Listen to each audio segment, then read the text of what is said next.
Hey, it's John with Alpine Motors. Thanks for joining us in the shop today. You know, you ever wonder what makes each one of these hot rods a little bit different and a little bit special?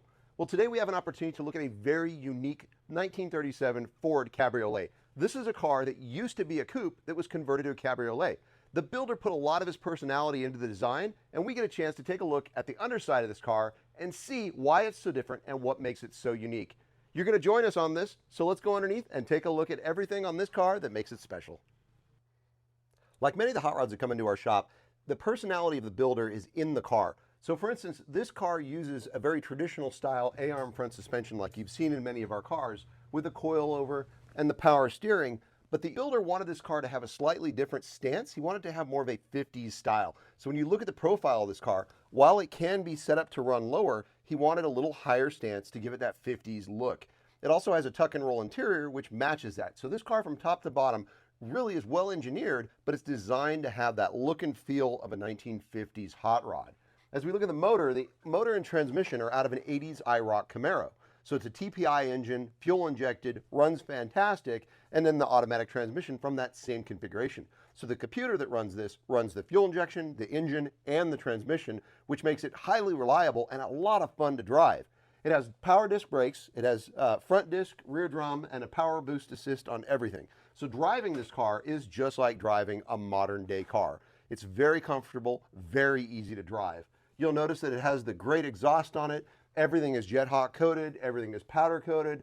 It's really well engineered. And the frame has been beefed up because this used to be a coupe that's now been converted to a cabriolet. So it needed a lot of additional strengthening in the frame. You'll see that as we go along and look at the different components. And we'll go underneath here and we'll take a look at this side.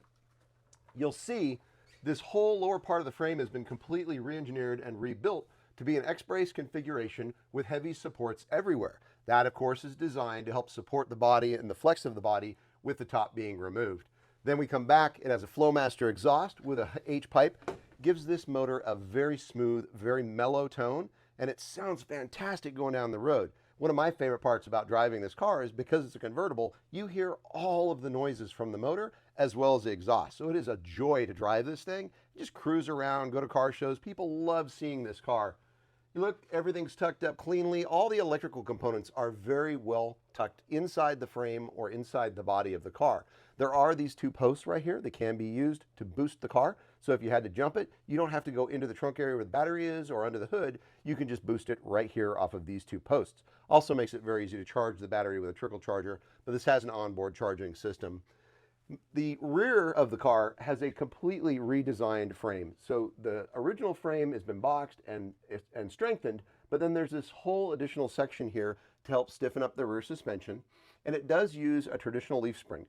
Once again, the builder wanted to keep that traditional feel of the 50s hot rod. The leaf spring fits that bill. You've seen many of the cars we have of a 4-link with a panhard bar. This is a little bit different configuration because now you've got your leaf springs, you get a little bit of that axle wrap, and when you drive it, it feels like a more traditional feel. A little firmer, a little stiffer on the road, feels a little like a slot car or a track car when you drive it.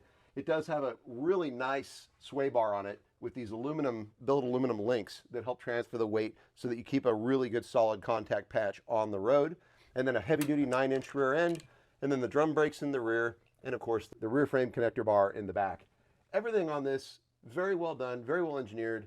The builder took a lot of time and a lot of care to make sure that this car was safe and also handled really well and drove nicely on the road. With the higher profile of this car, you can drive this car anywhere and not have to worry about speed bumps, rough terrain, anything like that. And in the 50s, that was very much the way the hot rods were done. They liked a little bit of that wheel hop, they liked that higher profile, and this car fits that really well. The details across this car from top to bottom show how much time and effort and energy went into building this hot rod, and it is just as detailed from the top to the bottom. This is a great example of a late model hot rod that has that 50s flair and feel to it, and we love bringing you things like this. We hope you enjoy this. We're going to bring you more hot rods as time goes on. Let us know what you like, what you want to see more of. Make sure you follow, and definitely give us a comment. Let us know how you like our content.